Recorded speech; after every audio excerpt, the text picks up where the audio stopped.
आज जब अखिलेश यादव पुलिस पर पक्षपात करने का इल्जाम लगा रहे थे, जब मिल्कीपुर में वोटिंग हो रही थी, उस समय योगी आदित्यनाथ इन सारी बातों से दूर महाकुंभ में थे। वो प्रधानमंत्री नरेंद्र मोदी के साथ दिखाई दिए और प्रधानमंत्री नरेंद्र मोदी उस समय संगम में डुबकी लगा रहे थे।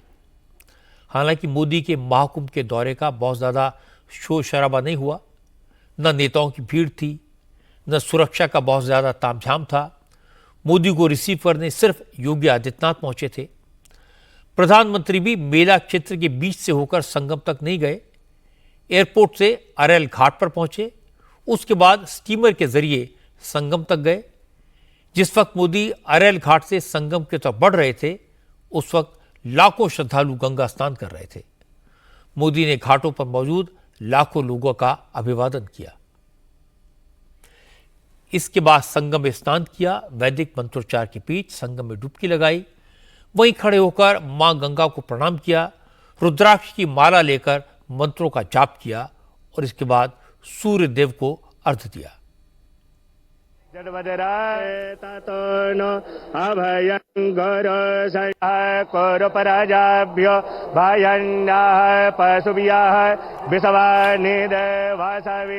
प्रधानमंत्री नरेंद्र मोदी ने करीब 5 मिनट तक पानी में खड़े होकर सूर्य देव को याद किया। हरि ओम नमस्ते रुद्रमण्यव उतोत इघवे नमः बाहुभ्याम। स्नान और ध्यान के बाद योगी ने संगम नोस पर ही पूरे विधि विधान के साथ गंगा पूजन किया। प्रधानमंत्री ने पहले 3 बार गंगा जल का आचमन किया, संकल्प किया। इसके बाद गंगा मैया को चुनरी चढ़ाई, माला चढ़ाई, पुष्प अर्पित किए। साथ ही वैदिक रीति रिवाज और परंपराओं के मुताबिक दूध, जल, पंचद्रव्य और नैवेद्य समर्पित किए। उतारू मैं मैया तेरी आरती, वेद तेरी महिमा गाए, संत करे ध्यान, नारद गुणगान करे, चेड़ बीड़ा तान, तेरे द्वार करते हैं पुकार, हम सब तेरी माँ। आमतौर पर गंगा स्नान के बाद अक्षय वट के दर्शन की परंपरा है, लेकिन मोदी वहां नहीं गए क्योंकि इससे मेला क्षेत्र में मौजूद लाखों श्रद्धालुओं को दिक्कत हो सकती थी। इसलिए मोदी संगम में स्नान करने के बाद तुरंत वापस लौट आए। प्रधानमंत्री सिर्फ 2 घंटे ही कुंभ क्षेत्र में मौजूद रहे। महाकुंभ में संगम स्नान करके उन्होंने जो महसूस किया उसे उन्होंने ट्वीट के जरिए शेयर किया। प्रधानमंत्री मोदी ने लिखा, मां गंगा का आशीर्वाद पाकर मन को असीम शांति और संतोष मिला है और उन्होंने सभी देशवासियों की सुख, समृद्धि, आरोग्य और कल्याण की कामना की है। मोदी ने जो बात ट्वीट करके शेयर की, केंद्रीय मंत्री शिवराज सिंह चौहान ने वही बात कैमरे के सामने आकर कही। महाकुंभ में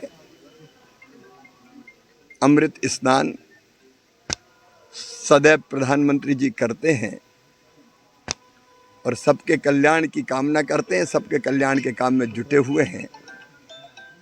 उनके लिए राष्ट्र प्रथम है और जनता की सेवा ही भगवान की पूजा है। सबके मंगल की उन्होंने कामना की।